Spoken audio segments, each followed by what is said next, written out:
علماء کرام، ائمہ کرام، شہداء اسلام، السلام علیکم ورحمۃ اللہ وبرکاتہ۔ الحمد للہ یا اللہ، والصلاة والسلام علیک یا نبی اللہ، اما بعد، اعوذ باللہ من الشیطان الرجیم، بسم اللہ الرحمن الرحیم۔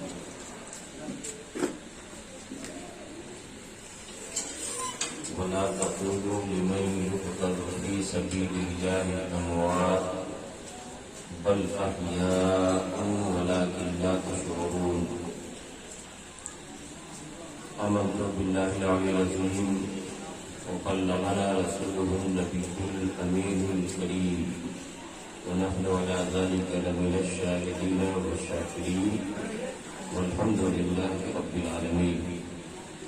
تھوڑی سی آواز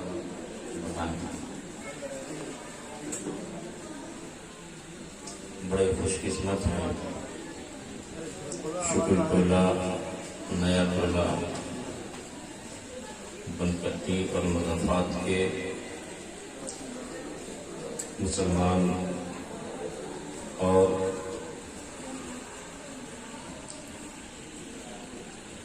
یہاں کے بوڑھے جوان، اللہ تعالیٰ نے یہ توفیق دی کہ ہم سب یہاں اتنے شاندار ذکر حسین کی محفل میں شریک ہیں اور ذکر حسین کر بھی رہے ہیں، سن بھی رہے ہیں۔ اللہ تبارک و تعالیٰ امام حسین اور کربلا والے شہیدوں کا صدقہ ہم سب کو عطا فرمائے۔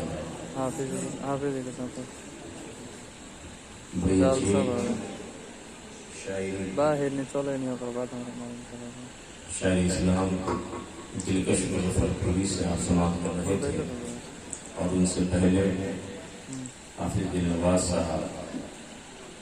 مداح نبی حضرت عارف رضا نوری صاحب اور دیگر صاحبان سے آپ نے سماعت کیا۔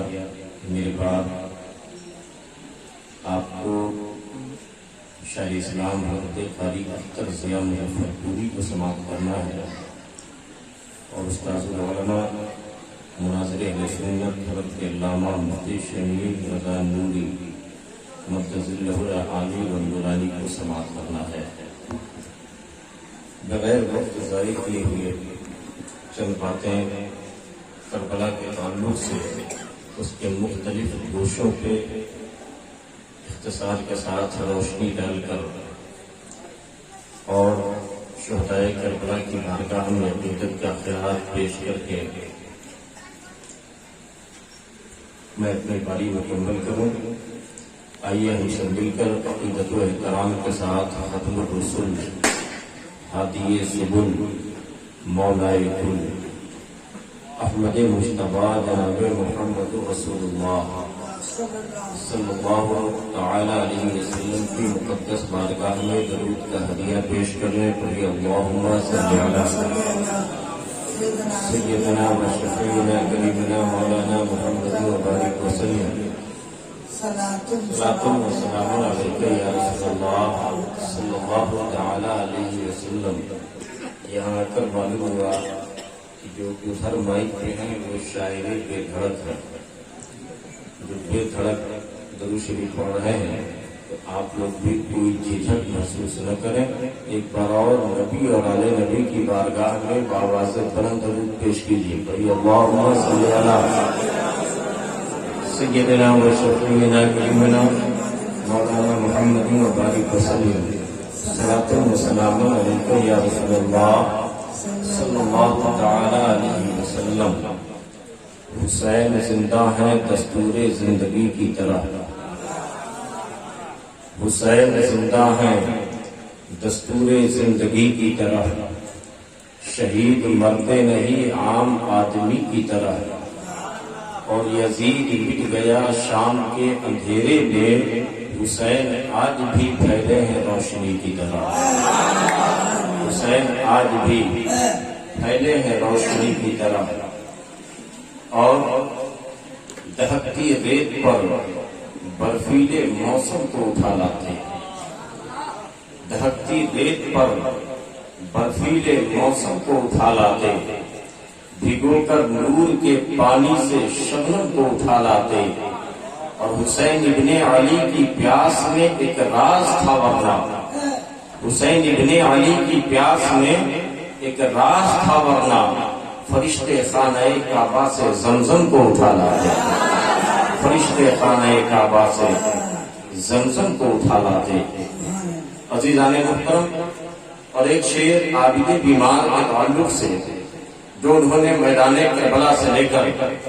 کوفہ کی گلیوں تک، وہاں سے یزید پلید کے دربار پر،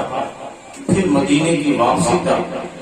جو صبر کا مظاہرہ کیا ہے، اور ہمیں یہ پیغام دیا ہے کہ وہ حسینیوں، میرے نانا کا کلمہ پڑھنے والوں، گردن صرف تلوار سے نہیں کٹتی بلکہ گردن اخلاق سے بھی کٹتی ہے، صبر سے بھی کٹتی ہے۔ ایک شعر میں نظر کرتا ہوں توجہ کے ساتھ کہ ظلم کا سر کاٹ لینا صبر کی تلوار سے، ظلم کا سر کاٹ لینا صبر کی تلوار سے، یہ سبق سیکھا ہے ہم نے عابد بیمار سے، یہ سبق سیکھا ہے ہم نے عابد بیمار سے۔ عزیزان محترم، اور وہ مشہور سے شعر کہ قتل حسین اصل میں مرگ یزید ہے، اسلام زندہ ہوتا ہے ہر کربلا کے بعد، اور نہ یزید کا وہ ستم رہا، نہ وہ ظلم ابن زیاد کا، جو رہا تو نام حسین کا، جسے زندہ رکھتی ہے کربلا، جو رہا تو نام حسین کا۔ بڑی سنجیدگی کے ساتھ پہلے کربلا کے تعلق سے چند باتیں آپ سماعت کر لیں، اور اپنے علماء اکرام کی توجہ چاہتا ہوں، سب لوگوں کی توجہ چاہتا ہوں، آپ سب کی بات اچھی لگے تو آپ سبحان اللہ کہہ کر نامہ اعمال میں نیکیاں درج کروائیں، اس لیے کہ حدیث شریف میں آتا ہے جو ایک بار دل سے سبحان اللہ کہتا ہے اس کے نامہ اعمال میں 90 نیکیاں درج کی، 10-20 بار 50 بار اگر سبحان اللہ کہیں گے تو 2-4 ہزار نیکیاں کما کر اپنے گھر کو جائیں گے۔ تو آپ خاموش رہ کر نہیں، اور ویسے بھی ہم اہل سنت والجماعت کی محفلوں کا انداز تھوڑا الگ ہوتا ہے،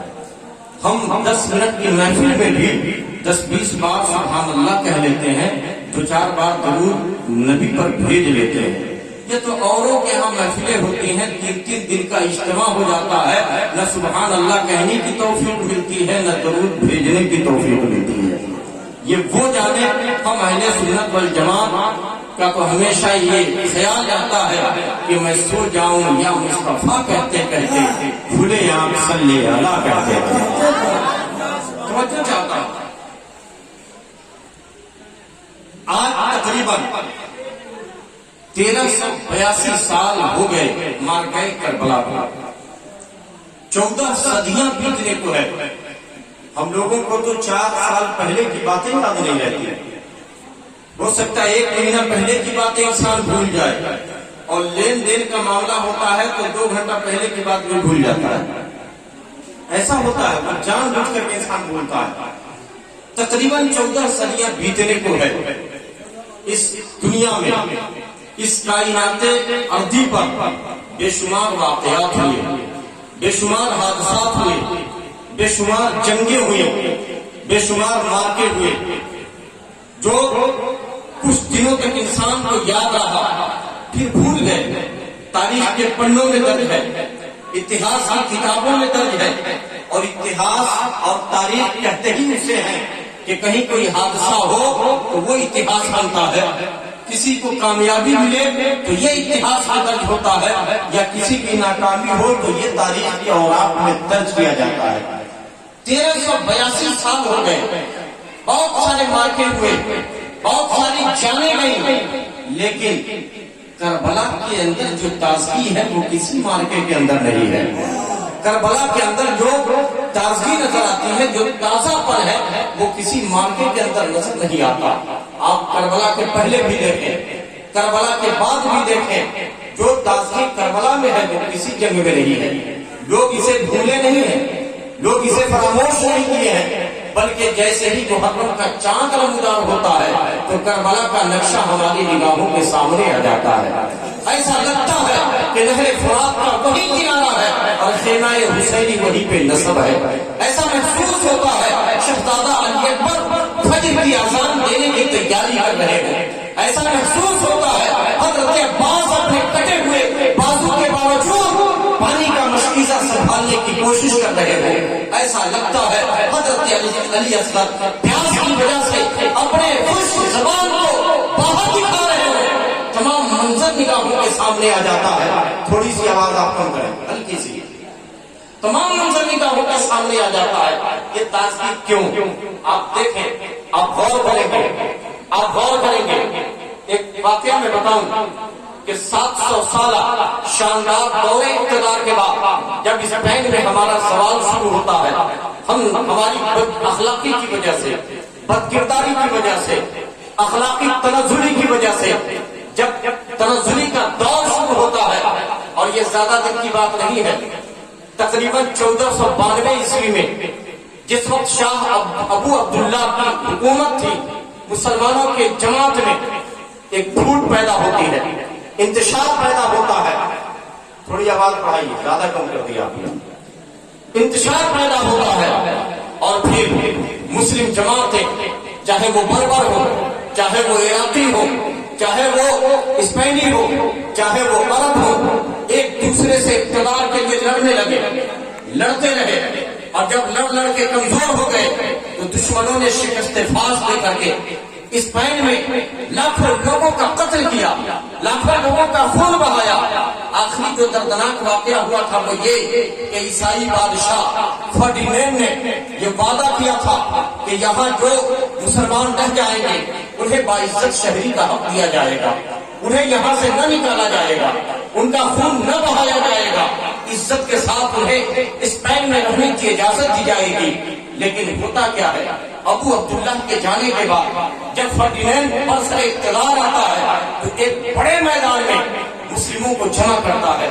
ہزاروں مسلمان، نہتے مسلمان بڑے میدان میں جمع کیے جاتے ہیں اور زندہ لوگوں کو گھوڑے کی ٹاپوں سے لوٹ دیا جاتا ہے۔ ہزاروں لوگ جو تھوڑی دیر پہلے گفتگو کر رہے تھے، کھڑے تھے، اب ان کا جسم تڑپ تڑپ کر کے ٹھنڈا ہوتا جا رہا ہے۔ کیا یہ چھوٹا حادثہ تھا؟ نہیں، بہت بڑا حادثہ تھا۔ ہزاروں چیخیں بلند ہوئی تھی، ہزاروں آہیں نکلی تھی، ہزاروں کڑاہیں بلند ہوئی تھی، ہزاروں دل چکنا چور ہوئے تھے، ہزاروں سہاگ ہوئے تھے، ہزاروں ارمانوں کا خون ہوا تھا۔ لیکن کیا یاد ہے ہمیں؟ نہیں۔ حالانکہ زیادہ دن نہیں ہوئے، ابھی تقریباً 500 سال کا عرصہ گزرا ہے، لیکن لوگوں نے اسے فراموش کر دیا۔ مگر کربلا آج بھی یاد ہے، 1400 سال ہونے کو ہے۔ کربلا کے واقعات آج بھی یاد ہے، کربلا کا واقعہ آج بھی تر تازہ ہے۔ آخر کیوں؟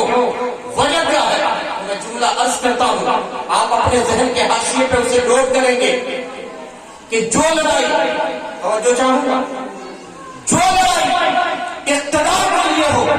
جو جنگ حکومت کے لیے ہو، جو معرکہ اپنی بالادستی قائم رکھنے کے لیے ہو، ایسے واقعات کو دنیا بھول جاتی ہے۔ مگر جو جنگ، جو لڑائی کسی نظام کو زندگی دینے کے لیے ہو، کسی دستور کو حیات دینے کے لیے ہو، تو جب تک وہ نظام زندہ رہتا ہے، واقعہ زندہ رہتا ہے، اور اس کو جان دے کر بچانے والے کا نام زندہ رہتا ہے۔ مجاہد کرنے دیا جائے۔ حسین کی لڑائی اقتدار کی لڑائی نہیں تھی، حسین کی جنگ کرسی کی جنگ نہیں تھی، حسین کی جنگ حکومت حاصل کرنے کی جنگ نہیں تھی، بلکہ حسین کی لڑائی نظام مصطفیٰ کو زندگی دینے کے لیے تھی، شریعت محمدی کو زندگی دینے کے لیے تھی، دستور مصطفیٰ کو بچانے کی جنگ تھی۔ تو جب تک نظام مصطفیٰ چلتا رہے گا، واقعہ کربلا زندہ رہے گا، حسین کا نام زندہ رہے گا۔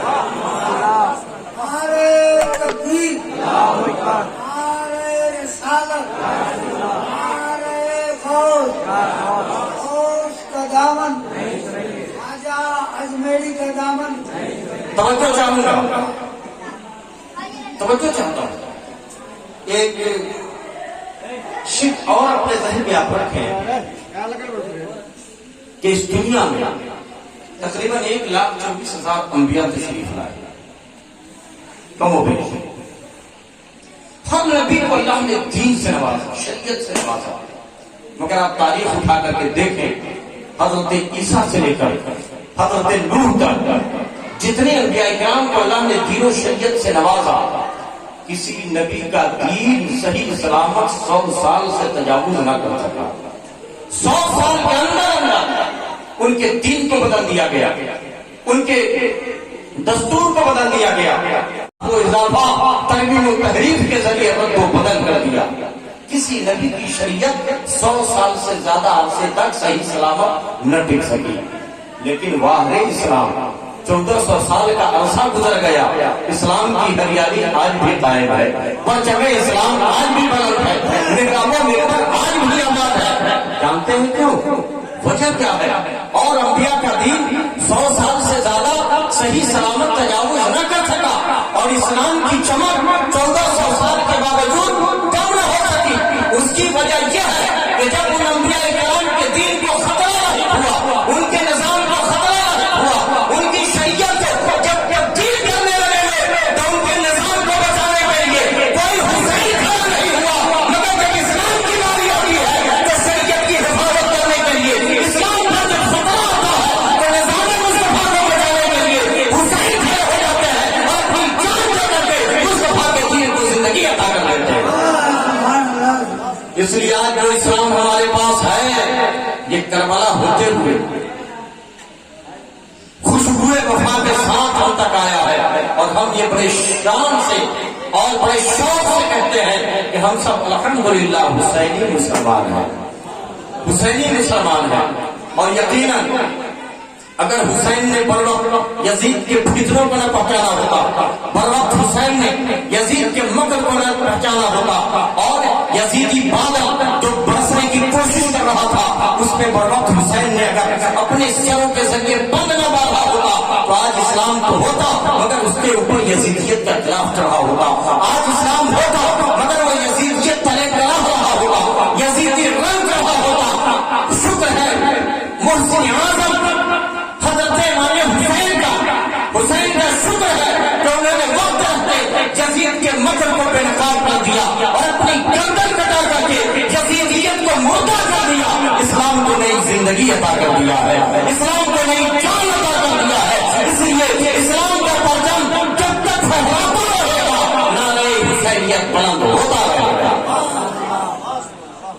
حسین کا نعرہ بلند ہوتا رہے گا۔ ایک صاحب کہنے لگے کہ مولانا صاحب بات سمجھ میں نہیں آتی ہے کہ حسین تو کربلا میں ناکام ہو گئے تھے نا۔ ہم نے کہا کہ کیسے آپ کو لگتا ہے کہ ناکام ہو گئے تھے؟ کہتے ہیں کہ کربلا میں تو حسین کٹ گئے تھے، حسین کی جان چلی گئی تھی، یزیدیوں نے حسین کو کربلا کے میدان میں قتل کر دیا تھا، اس لیے حسین ناکام ہو گئے تھے۔ ہم نے کہا کہ آپ انصاف کا چشمہ لگا کر کے تاریخ کا مطالعہ نہیں کرتے ہیں، آپ صرف کالی لکیروں کو پڑھ کر کے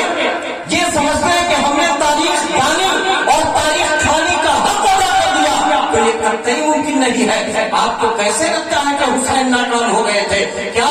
کامیابی اور ناکامی کا دار و مدار وجود کے فنا اور بقا پر ہے؟ اگر ایسا ہے تو یہ غلط ہے۔ اگر وجود بستا ہے، اگر وجود بستا ہے تو ایک فرد بستا ہے، اگر وجود بستا ہے تو ایک فرد بستا ہے، پوری ملت بستی ہے، پورا معاشرہ بستا ہے، پوری سوسائٹی بستی ہے، پورا نظام بستا ہے۔ حسین نے کربلا میں شہید ہو کر کے عظیم کامیابی حاصل کی ہے۔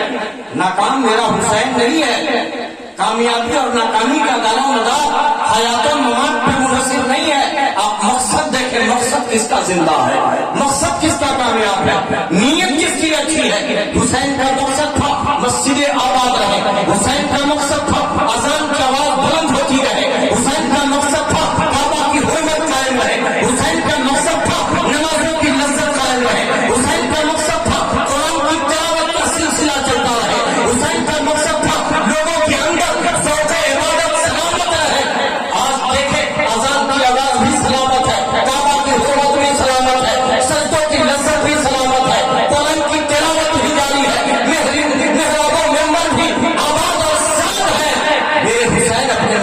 کامیاب ہے۔ یزید کا مقصد تھا مسجدیں ویران ہوتی رہے، یزید کا مقصد تھا کہ